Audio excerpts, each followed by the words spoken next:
Welcome to AdventureSphere. This channel is dedicated to missing people who are missing with a vehicle.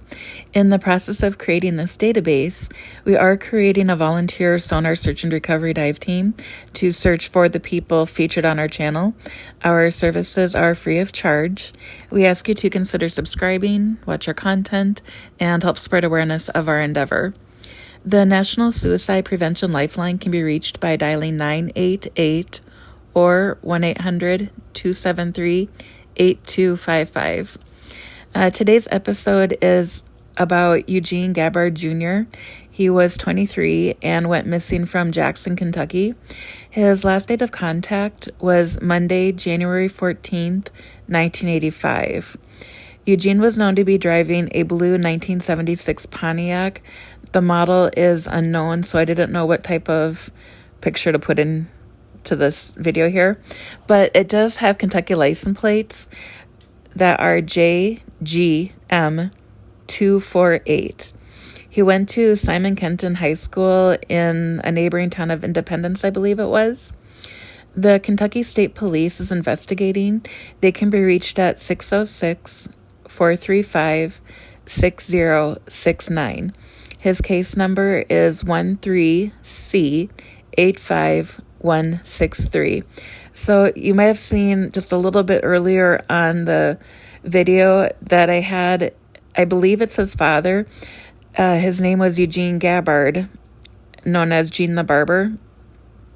He lived from January 28th, 1930, and just passed away about 6 months ago, I believe it was, July 30th, 2022. He was 92 years old.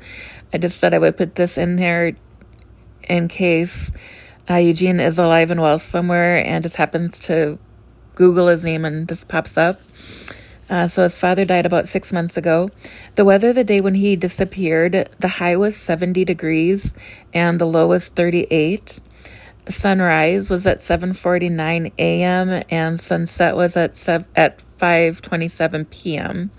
It did rain in the afternoon between 1 and 6, but it wasn't, there wasn't any accumulation to it. It was like a mist or light rain. So if his family or friends see this and can help me out with some general questions that might help me narrow down the search area.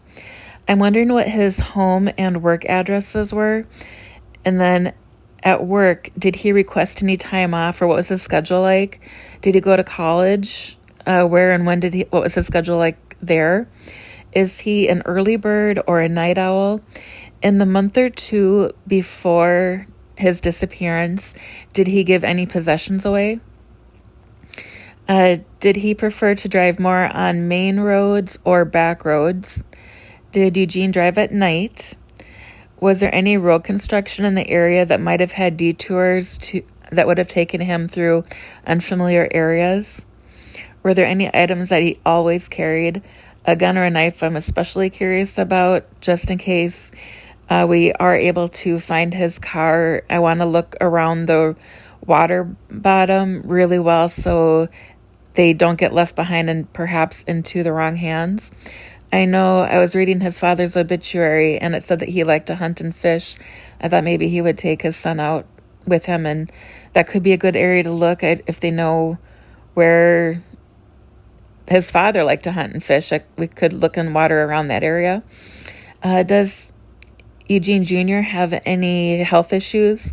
Diabetic? I know he played sports in school. Did he suffer from seizures or concussion? And then where was his last financial transaction? If his family could get his bank account statements, and then if we could see if he had any credit cards that time, that might give us an idea of where to look as well. So his father's obituary, it said that he was going to be cremated and then he was going to be taken to Beattyville to the Thorpe family cemetery area plot to spread his ashes. The distance between the two towns is 18 miles. I thought Beattyville might be another good area to search if we can't find him near Jackson.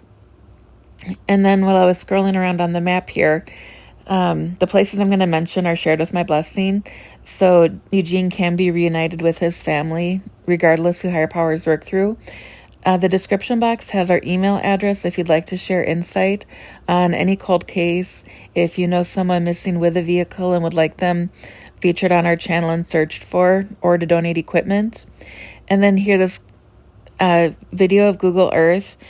I use a measurement from our current best location, which is just the town of Jackson, and then it goes out to possible search areas. I typically try to focus on bodies of water within 5 miles of their last known location and within 5 miles of their destination. If an area has been heavily searched, we may expand the search area, but just please keep in mind that accidents tend to happen closer to home. So when I'm out there initially, I want to search the North Fork of the Kentucky River. It winds all around his little town here, so there's ample water to look for just right there in Jackson.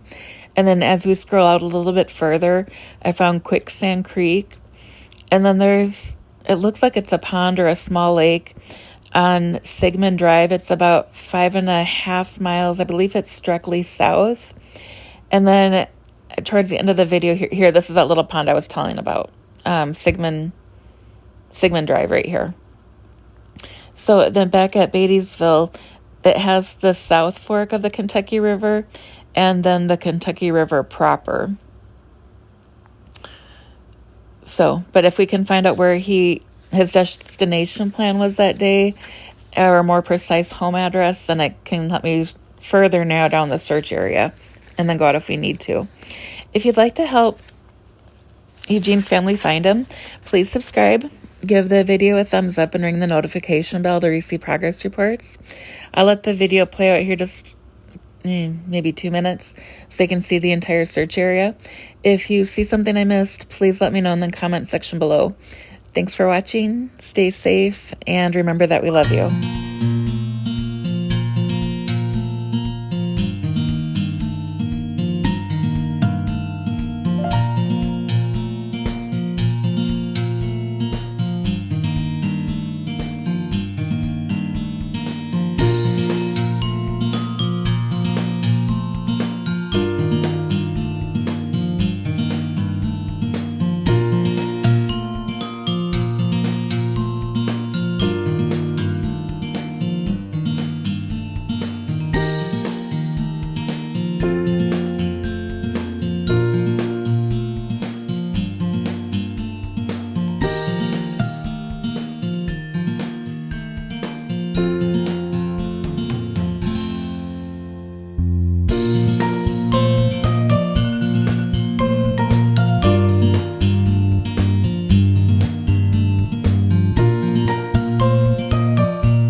bye.